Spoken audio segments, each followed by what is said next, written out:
আসসালামু আলাইকুম। আজকে নতুন একটা ভিডিও নিয়ে হাজির হয়েছে। আজকে আপনাদেরকে দেখাবো কার্টুনের কনজাম্পশন কিভাবে করতে হয়। আমরা জানি যে কার্টুনিং একটা খুবই গুরুত্বপূর্ণ বিষয়। এই কার্টুনের স্ট্রেংথ এবং তার ডাইমেনশনাল স্ট্যাবিলিটির উপর বেসিস করে কিন্তু আমার ভিতরে যে প্রোডাক্টগুলো প্যাকেজিং অবস্থায় থাকে সেটার কিন্তু কোয়ালিটিটা বজায় থাকে। সাধারণত আমরা যখন শিপমেন্ট করার সময় এই কার্টুনিংটা কিন্তু খুব সুন্দর করে করতে হয়। সো এই কারণে কার্টুনের কনজাম্পশন মেজারমেন্টটা কিন্তু খুবই গুরুত্বপূর্ণ। সো আজকের ভিডিওতে আমি চেষ্টা করবো আপনাদেরকে কীভাবে কার্টুনের কনজাম্পশন করতে হয় সেটা দেখানোর জন্য। সো এখানে আমরা কার্টুনের একটা ফিগার দিয়েছি। কার্টুনের সাধারণত লেন্থ, উইডথ এবং হাইট দুটাকে কাউন্ট করা হয়ে থাকে এবং যে অংশ দিয়ে খোলা হয় এবং যে অংশটা নিচে থাকে সেটাকে আমরা সাধারণত ফ্লাপ বলে থাকি। এই ফ্লাপটা দিয়ে আমরা কার্টুনটা খুলতেও পারি এবং এবং কার্টুনের এই অংশটা আমরা কস্টেপ দিয়ে বা টেপ দিয়ে আটকে দিতে পারি। কার্টুনিং সাধারণত যেমন সেকেন্ড ফিগারটা দেখি তাহলে প্লাইয়ের উপর বেসিস করে এই কার্টুনিংগুলো তৈরি করা হয়। যে কার্টুনিংয়ে প্লাই যত বেশি তার সাধারণত স্ট্রেংথটা বেশি হয়ে থাকে। এখানে 3 প্লাই, 5 প্লাই এবং 7 প্লাই কার্টুনিং দেওয়া আছে। আশা করি ফিগার থেকে এটা বোঝা যাচ্ছে। 3 প্লাইয়ের ক্ষেত্রে মাঝখানে একটা আঁকাবাঁকা একটা অংশ দেওয়া আছে যেটা পুরো কার্টুনটাকে কভার করছে এবং দুই পাশে দুটো অংশ দেওয়া আছে। তো একইভাবে 5 প্লাই করা হয়েছে এবং 7 প্লাইও করা হয়েছে। কার্টুনের ফ্লুইডটা খুবই গুরুত্বপূর্ণ অংশ। সাধারণত ফ্লুইড বলতে আমরা বুঝি যে কার্টুনের ভিতরে যে ওয়েভি শেপ আকারে যে স্ট্রাকচারটা রয়েছে, আঁকাবাঁকা যে অংশটা রয়েছে সেটাকে ফ্লুইড বলা হয়ে থাকে। এই ফ্লুইডটা সাধারণত তার থিকনেসের উপর বেসিস করে তৈরি করা হয়ে থাকে। সো কার্টুনের এই ফ্লুইডটা সাধারণত থিকনেসের বেসিসে করা হয়ে থাকে। এটা 0.5 মিলিমিটার থিকনেস থেকে শুরু করে 5 মিলিমিটার থিকনেস পর্যন্ত হয়ে থাকে।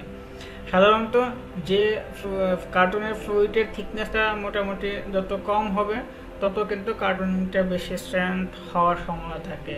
এর কারণটা হলো যে ভিতরে ফাঁকা স্পেসটা কম থাকবে এবং যত ফাঁকা স্পেসটা কম থাকবে তত কিন্তু কার্টুনটা খুব স্ট্রেংথ হবে। এখানে আমরা ABCDEFG এই 7টা ফ্লুইডের হিসাব দেখিয়েছি এবং দেখতে পাচ্ছি যে এই ফ্লুইডের সবচেয়ে বেশি 5 মিলিমিটার স্পেস দেওয়া যায় এবং জি ফ্লুইডের সবচেয়ে কম 0.5 মিলিমিটার স্পেস দেওয়া যায়। সো আমরা এখান থেকে কিন্তু এটা কম্পেয়ার করতে পারছি যে জি ফ্লুইডের যে কার্টুনটা সেটা খুবই স্ট্রেংথ খুব হাই হবে।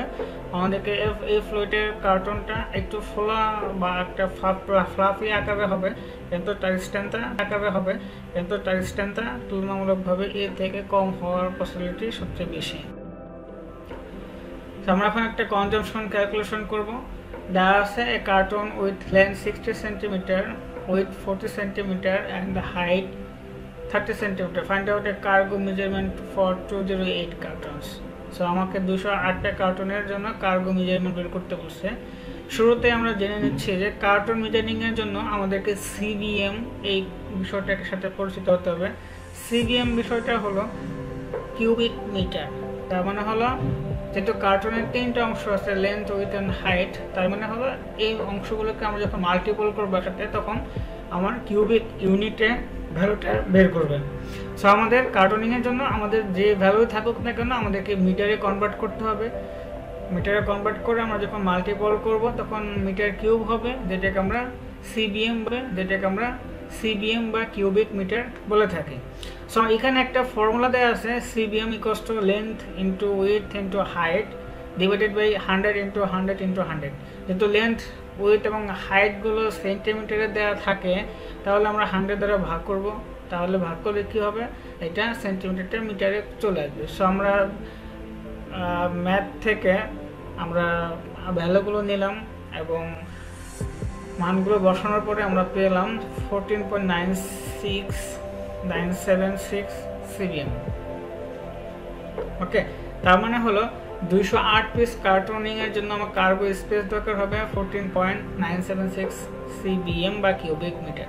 সো কার্গো যখন হিসাব করবে যে এই অর্ডারে কতগুলো কার্টুন আছে 208 পিস, তাহলে তার কতটুকু মেজারমেন্ট লাগবে, তাহলে সে অ্যাপ্রক্সিমেটলি 15 মিটার কিউব অ্যাপ্রক্সিমেটলি হিসাব করে সে কিন্তু তার কার্টুনিং শেপে একটা স্পেস রাখতে পারবে। আমরা এখন 2 নম্বর ম্যাথের কনজাম্পশন ক্যালকুলেশন করব। এখানে বলা আছে কার্টন অফ 7 প্লাই, তার মানে আমাদের কার্টনের প্লাই হবে 7, length 80 centimetre, with 60 centimetre, height 30 centimetre, এবং টোটাল কার্টনের সংখ্যা হবে 120 পিস।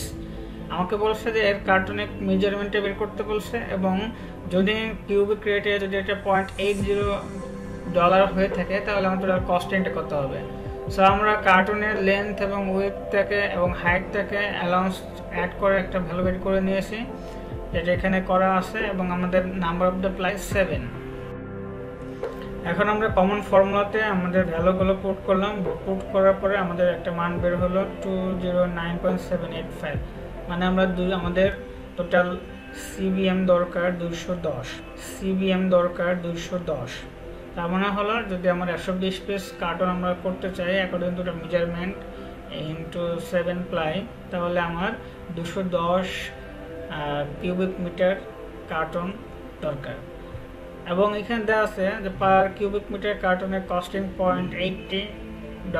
সো আমরা $0.80 দিয়ে আমার টোটাল সিবিএমকে যদি মাল্টিপল করি তাহলে আমরা দেখতে পাচ্ছি আমার টোটাল কস্টিংটা হচ্ছে $167.83।